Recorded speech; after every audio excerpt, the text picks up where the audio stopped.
할렐루야. 오늘 주신 하나님의 말씀은 사사기 1장 11절부터 15절까지 말씀, 구약 성경 360면 사사기 1장 11절부터 15절까지 우리 함께 읽겠습니다. 거기서 나아가서 드발의 고민들을 쳤으니 드발의 본 이름은 기럇세벨이랴. 갈렙이 말하기를 기럇세벨을 쳐서 그것을 취하는 자에게는 내 딸 악사를 아내로 주리라 하였더니 갈렙의 아우요 그나스의 아들인 운니엘이 그것을 취한 고로 갈렙이 그 딸 악사를 그에게 아내로 주었더라. 악사가 출가할 때 그에게 청하여 자기 아비에게 밭을 구하자 하고 나 그에게 내리매 갈렙이 묻되 내가 무엇을 원하느냐? 가로되 내게 복을 주소서. 아버지께서 나를 남방으로 보내시니 샘물도 내게 주소서 하매 갈렙이 윗샘과 아랫샘을 그에게 주었더라. 아멘. 베트남 전쟁이 1973년에 북베트남 월맹의 승리로 끝나는 시점에 남베트남에서 정부 관료나 군 장교로 일하던 사람들은 베트남을 탈출하지 않으면 죽을 위기에 처했습니다. 한국 전쟁 시에 흥남부두 철수와 비슷한 상황이 발생했습니다. 수만 명의 남베트남 시민들이 미국의 헬리콥터나 군함을 얻어 타고라도 베트남을 탈출하려고 했습니다. 여러분, 그 유명한 사진을 보셨을 것입니다. 사이공 미국 대사관 옥상에 헬리콥터가 있는데 그 헬리콥터를 타기 위하여 베트남 사람들이 줄을 서서 계단을 올라가는 장면을 보셨을 것입니다. 그 당시에 남베트남 공군에서 헬리콥터를 조종하던 베트남 장교가 자기 가족을 헬리콥터에 태우고 베트남을 탈출했어요. 누구와 약속을 한 것이 아니고 누구를 만나기로 한 것도 아니고 망망대해를 향하여 헬리콥터를 몰면서 태평양으로 나가면 미군 함정을 발견하게 되리라고 생각하고 미군 함정을 발견하면 거기에 착륙해서 가족과 자기가 그 함정에 올라탈 수 있으리라고 생각을 했습니다. 그런데 바다 가운데 정말 미군 구축함 함정을 발견했습니다. 그래서 가까이 갔는데 그 구축함은 헬리콥터가 착륙할 수 있는 공간이 없었어요. 게다가 이 파일럿이 몰았던 헬리콥터는 아주 큰 수송용 헬리콥터, 치아누크라고 부르는 수송용 헬리콥터였습니다. 이제 어떻게 하느냐? 헬리콥터는 점점 연료가 떨어지게 되고 이 배에 내리지를 못하면 이제는 바다에 빠져 죽을 수밖에 없는 상황이 됐는데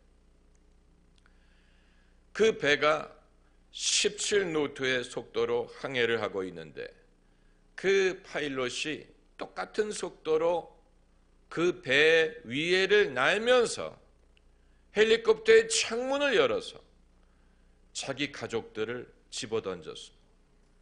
처음에는 17개월짜리 아기를 집어던 그 밑에서 그 배에 있는 미군 수병들이 받았어요. 아기를 받고 그 다음에 4살짜리 아들을 던지고 자식을 차례로 던지고 아내까지 던졌어요. 아내도 받았어요. 여자가 얼마만큼 날씬해야 되느냐. 헬리콥터에서 던질 때 받을 정도로 날씬하면 됩니다. 그런데 이제 이 남자가 남은 거예요. 이 남자가 어떻게 할 것이냐. 이 남자가 헬리콥터를 가능한 한 바다 수면 위에 가까이 날게 하고 그리고 오른쪽으로 기울어져서 바닷속에 들어가게 하면서 자기도 뛰어내렸어요. 헬리콥터도 물에 빠지고 파일럿도 물에 빠졌는데 몇 초 후에 이 남자가 물속에서 허우적거리면서 나온 거예요. 그래서 미군 해병이 보트를 타고 이 남자를 구조했다는 것입니다. 그래서 이 온 가족이 미군 배를 얻어 타는 데 성공을 했는데 이 파일럿이 베트남을 탈출할 때 몸에 금을 보관하고 금을 몸에 이제 가지고 탔는데 물속에 빠지는 동안에 금이 다 날아가 버려요. 물속에 휩쓸려 갔어요. 빈털터리가 된 거예요.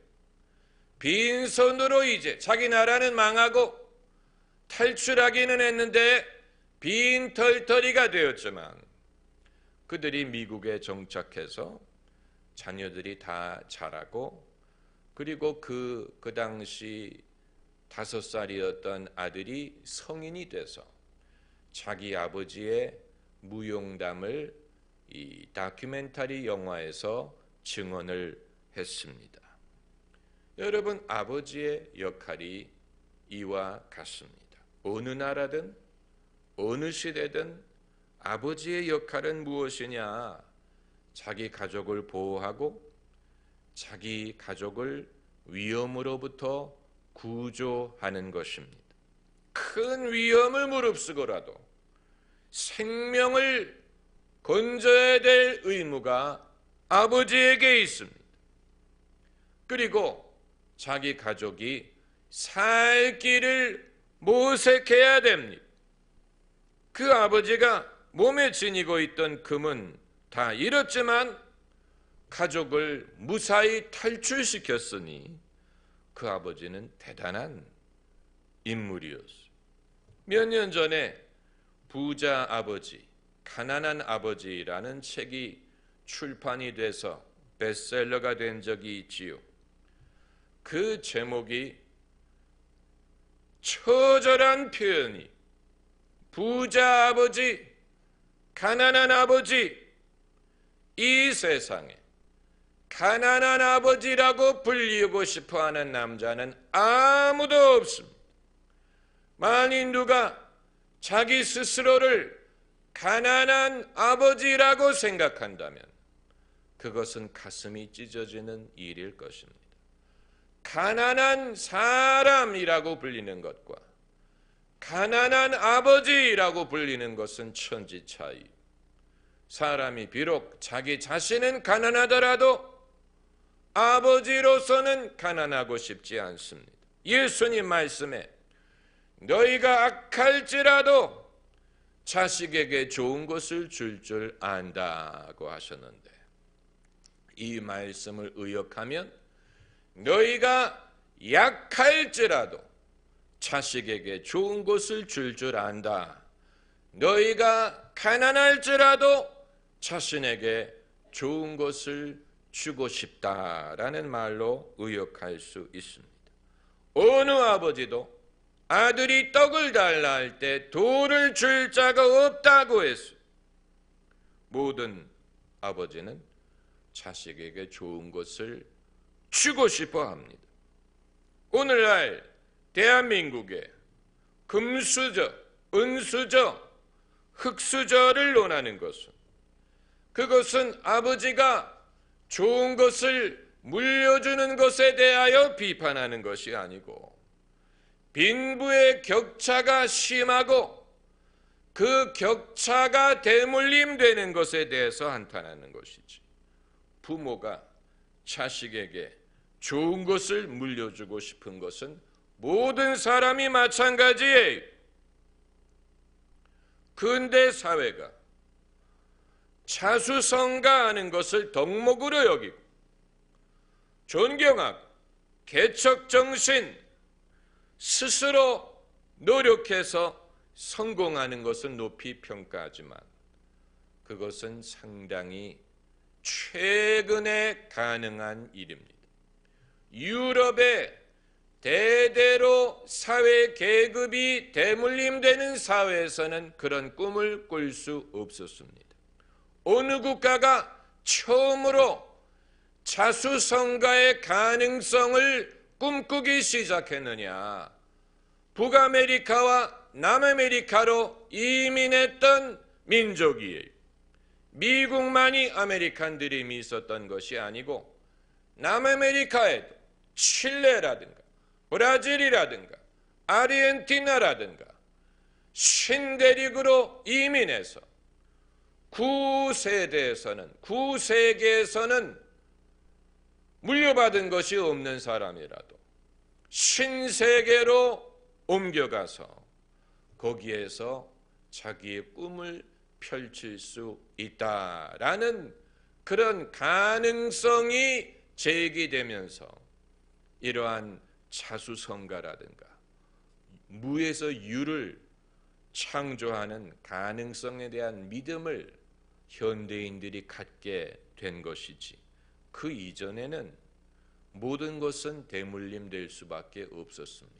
아버지가 목수면 자식도 목수고, 아버지가 귀족이면 자식도 귀족이 되고, 아버지가 군인이면 자식도 군인이고, 이런 식으로 계급과 사회 지위가 세습될 수밖에 없는 것이 인류의 상황이었는데, 이 시대에 와서 비로소 신분 상승이 가능해지고, 신분뿐만이 아니고 사람이 자기의 노력으로 가문을 세우고 없는 데서 있는 것을 꿈꿀 수 있는 시대가 되었으니 우리가 얼마나 복이 많은지 모릅니다. 우리나라의 재벌 기업 중에는 그야말로 아무것도 없는 상황에서 오로지 비전과 능력과 노력만으로 대기업을 세울 수 있었던 인물이 있었죠. 성경에 등장하는 인물들 중에는 부모에게 지위와 재물을 물려받은 인물도 있고 그렇지 않은 인물도 섞여 있습니다.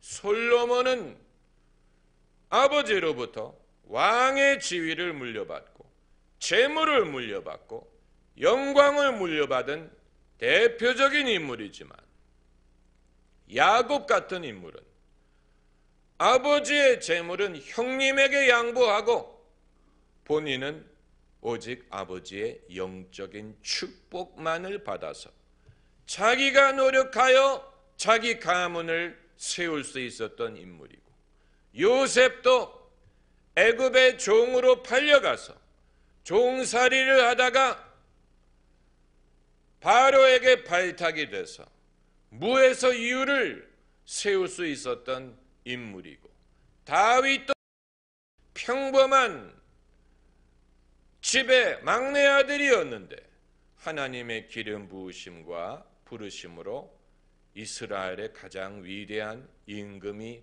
될 수 있었던 인물이, 신약 성경으로 가면 베드로든 바울이든 아버지에게 물려받은 재물이 있었던 것 같지 않고, 설사 있었더라도 그것을 의존하려고 하지 않았고, 또 예수님은 무소유의 삶으로 사셨고, 부자 청년이 내가 어떻게 하면 영생을 받을 수 있습니까? 라고 물어봤을 때 내 소유를 팔아 가난한 자에게 나누어주고 너는 나를 쫓으라, 이렇게 말씀하셨습니다.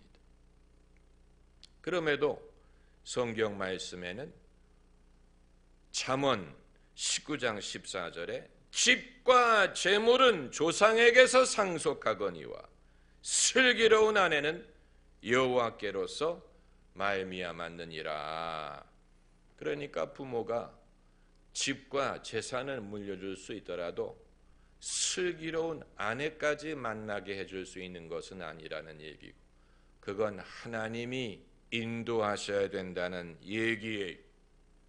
우리 사회가 오늘날 못마땅하게 여기는 것은 부모가 재산을 자식에게 물려주는 것이 아니고 빈부격차의 대물림, 사회적인 격차의 심화, 그리고 당사자는 능력이 없는데 부모님의 재산만 의존하려는 그런 모습을 흉을 보는 것이지. 부모의 재산을 상속하는 것은 인류의 가장 오래된 전통이요 본능이 만일 사람이 자기 재산을 자손에게 물려줄 수 없다면 사람은 돈을 버는 즉시 다 써버릴 것이고 낭비하려고 할 것이고 그리고 열심히 일할 필요를 느끼지 못할 것입니다. 네. 사람이 뭔가 자기 자식에게 물려주고 싶은 소원이 있기 때문에 절약을 하고 아끼고 남기려고 하지. 그게 불가능하다면 버는 즉시 써버리죠. 낭비해버리죠. 규모 없는 삶을 살 수밖에 없을 것입니다. 그런데 예수님이 이 재물이라든가 집이나 전토나 부모나 나를 위하여 버리는 자는 금세에서 몇 배를 받는다고 하셨습니까? 잊어버렸어요? 금세에서 몇 배를 받고 100배를 받고 한번 따라해보세요. 100배를 받고 100 times 금세에서 100배를 받는다고 하셨기 때문에 이 그리스도의 삶은 반드시 이 아무것도 없고 없어야 되는 것을 말하는 것은 아니에요. 오늘 말씀드리고자 하는 것은 재물이 아니고 이 모든 성경의 인물들이 본인은 연연하지 않고 재물에 연연하지 않고 살았더라도 만일 자식이 무엇을 달라고 요청했다면 자기 능력의 범위 안에서 주려고 했을 것입니다. 본인은 재물에 연연하지 않고 살았을지라도 자식이 무엇을 달라고 한다면 자기 능력의 범위 안에서 주려고 했을 것입니다. 그렇기 때문에 아까 말씀드린 것처럼 가난한 사람이라고 부르는 것과 가난한 아버지라고 부르는 것은 다른 의미가 있는 것입니다. 떡을 달라 할 때 떡을 주고자 하는 것이 아버지의 본능이에요. 그렇기 때문에 오늘 본문에서 갈렙의 딸이 시집을 가면서 친정아버지에게 무엇을 달라고 합니다. 14절에 악사가 출가할 때에 그에게 청하여 자기 아비에게 밭을 구하자 하고 나귀에서 내림에 갈렙이 묻되 내가 무엇을 원하느냐. 가로되 내게 복을 주소서. 아버지께서 나를 남방으로 보내시니 샘물도 내게 주소서 하매 갈렙이 윗샘과 아랫샘을 그에게 주었더라. 이 지역은 산간지방이 갈렙이 여호수아에게 무엇을 달라고 했습니까? 이 산지를 내게 주소서. 갈렙이 기업으로 받은 것은 산지에 그렇기 때문에 윗샘과 아랫샘이 있을 수가 있는 것입니다. 윗샘은 높은 지역, 아랫샘은 낮은 지역, 산지이기 때문에 그러니까 없는 것을 줄 수 없어. 있는 것을 주는 것이요. 갈렙이 40년 동안 믿음으로 행하여 자기 기업으로 얻은 것 중에 딸이 달라 할 때 자기가 있는 것을 준 것입니다. 만일 딸이 아버지가 없는 것을 달라고 한다면 그건 철부지에 악사도 자기 아버지가 없는 것을 달라고 하지 않았어. 없는 없는 것을 달라고 하는 자식은 철이 없는 것입니다. 왜? 우리 아버지는 남의 아버지처럼 뭐가 없을까라고 생각하는 것은 철부지예요. 있는 것 중에서 달라고 해야죠. 없는 것을 달라고 할 수 없고, 하나님도 우리가 없는 것을 주라고 명하지 않으십니다. 그러나 있는 것이라면 줄 수 있는 것이고, 자기에게 있는 것을 줄 수 있는 것이 아버지에게는 가장 큰 기쁨이에요. 오늘 본문에서 갈렙이 딸은 다 도둑이야 이렇게 말하지 않았어요. 자식이 달라고 하는 것을 줄 수 있는 것이 아버지에게는 기쁨이에요. 그렇기 때문에 내게 샘물을 주소서, 샘물을 하나만 요청했는데 아버지는 둘을 준 거예요. 윗샘과 아랫샘을 주었더라. 사람은 왜 무엇을 가지려느냐? 사람이 갖기를 원하는 마음은 주기 위한 것이고, 가져야 줄 수 있기 때문에 있는 것을 줄 수 있는, 은과 금은 없더라도 내게 있는 것을 너에게 주노니, 있어야 줄 수 있는 것이 아닙니까? 사람이 있기를 바라는 이유는 주기 위해서고, 사람은 무엇을 줄 수 있을 때 가장 큰 보람과 기쁨을 누립니다. 기독교는 다른 종교처럼 아무것도 없고 아무것도 줄 필요가 없고 이런 종교를 말하는 것이 아니고, 내게도 있고 줄 수 있는 삶을 원합니다. 가르칩니다. 예수님, 사도 바울이 하나님의 은혜가 내가 족하다, 자기에게 있는 것이 있는 것을 믿었어요. 줄 수 있는 것은 하나님이 우리에게 주신 가장 큰 특권 중에 하나입니다. 하나님도 주시는 분, 우리도 주는 삶을 살기를 하나님은 원하십니다. 어떤 것이 축복이냐? 주면서 살 수 있는 사람이 복이, 주는 자가 받는 자보다 복이 있다고 했습니다. 성경에 등장하는 모든 인물들은 무언가를 줄 수 있는 인물이었어요. 엘리야 선지자가 아무것도 없는 것 같았지만 자기의 영감의 곱절을 엘리사에게 줄 수 있었어요. 그 겉옷이 엘리사에게 떨어졌어요. 야곱은 12아들을 축복할 수 있는 권세를 가졌어요. 이삭은 야곱을 축복할 수 있는 권세를 가졌어요. 부모의 역할은 무엇이냐?